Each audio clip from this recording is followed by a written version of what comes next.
everybody. Thanks for listening. I'm Jenny. I'm a life coach, and today I'm going over a review of the dynamics of control. So, when we're talking about power and control, it doesn't matter what should work, it matters what does work. Empaths tend to be very idealistic. We get very hung up on what should work, how things should be. And what matters with power and control is what does work. So we have to start accepting reality in order to start looking at what does work. Uh, this means letting go of things you don't have control over, because the more you try to control other people, the less control you actually have. This is the law of reverse effect. Humor.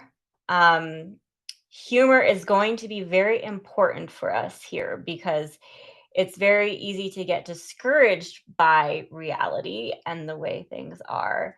And um, so part of this means accepting life for the absurdity that it is and loving it anyway, because it is beautiful and it is absurd.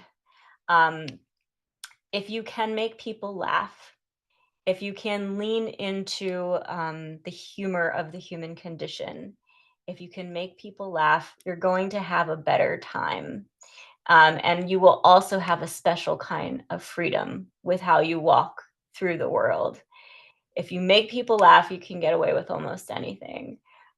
So I would say one of the most important ingredients in changing power dynamics is to find your sense of humor. Reverence is another really important thing. One of the most important ingredients in true success is respect. Respect for ourselves, our bodies, food, money, substances, others, nature, time. The ability to balance indulgence with reverence is the difference between medicine and poison. So what do I mean by that? Food, for example, right? Food can be indulgent or it can be reverent.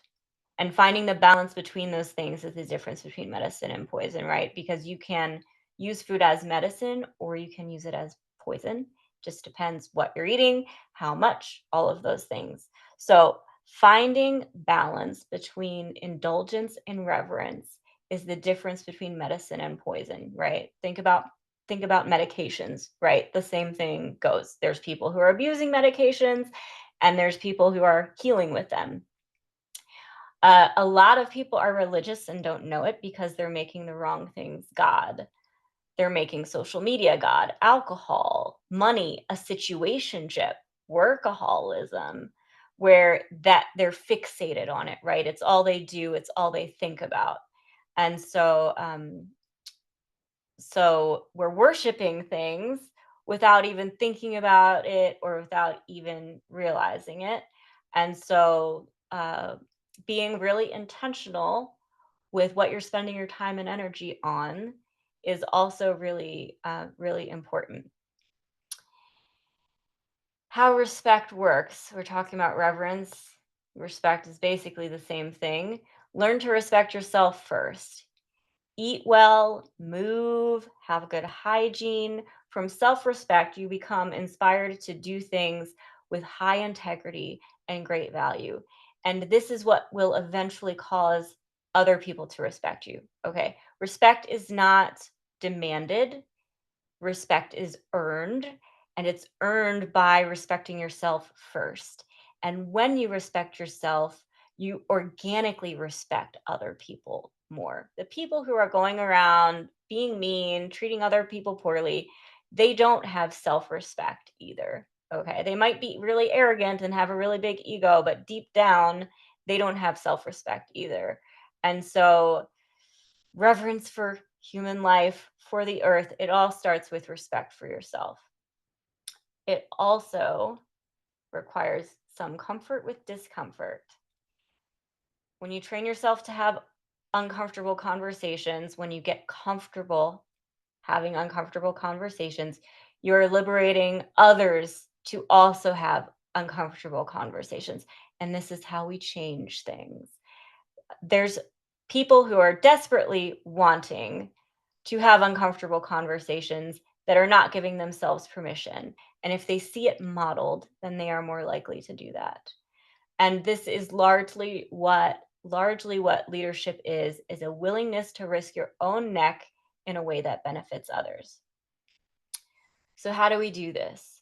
Number one is ask questions, ask open-ended questions, ask what questions.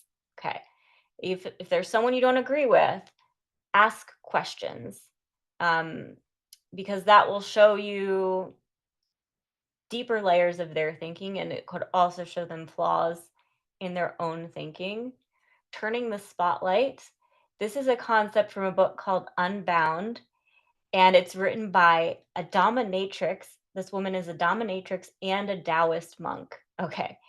And she talks about turning the spotlight. What does this mean?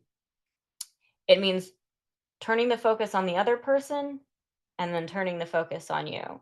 And different situations are going to call for a different scenario. So if you have someone who's playing the victim, for example, you might need to try both. So if they're playing the victim, turning the spotlight on them could be just repeating what they say back to them. Oh, okay, you think I'm controlling, and you think I have wild, unrealistic expectations. Okay, that's turning the spotlight on them. And then usually they'll see the hyperbole in their thinking, and they'll be like, "Well, not exactly, like, I'm exaggerating." Like, they might see the exaggeration once you repeat it back to them. Turning the spotlight on you would be like, "Well, I'm really sad to hear you say that. I'm really sad that you think that." Okay, showing your vulnerability. Focusing on their vulnerability and then focusing on your vulnerability. The right answer is gonna depend on the situation and the person, so you can just practice turning it back and forth until you find something that works. Um, Not being discouraged when things are hard. If something is hard, that's a good thing because it means you'll have less, competition. Okay. If it's hard for everyone, that means you'll have less competition if you fight through it, so this requires a little bit of masochism. And feeling bad does not mean you're doing something wrong necessarily. We have this habit of thinking if we feel bad, if something is hard, we must be doing something wrong. Not necessarily. Okay. Life is hard, period. Life sucks sometimes, period. It doesn't always mean that you're doing something wrong. So, for your homework, I want you to make a behavior chain analysis. And that is an analysis of a chain of events that lead up to something going wrong. So pick, a time in your life where something went really wrong and then write down 7 steps. So step 1 is going to be a vulnerability that you had when this thing happened. Maybe you were tired, maybe you were hungry, maybe some past trauma got triggered. Then step 2 is the prompting event. What caused you to get upset, what caused the other person to get upset, what caused the trigger, okay? What went wrong? And then step 3 is the thoughts associated with this event. Step 4 is your emotions associated with this event. Step 5 is your body sensations associated with this event. And then step 6 is the problem behavior, right? What did you regret about how you reacted? Um, what did you regret about how you reacted to this situation? And then step 7 is the consequences of how you reacted. Then I want you to go back through this analysis, and circle the parts that you had control over.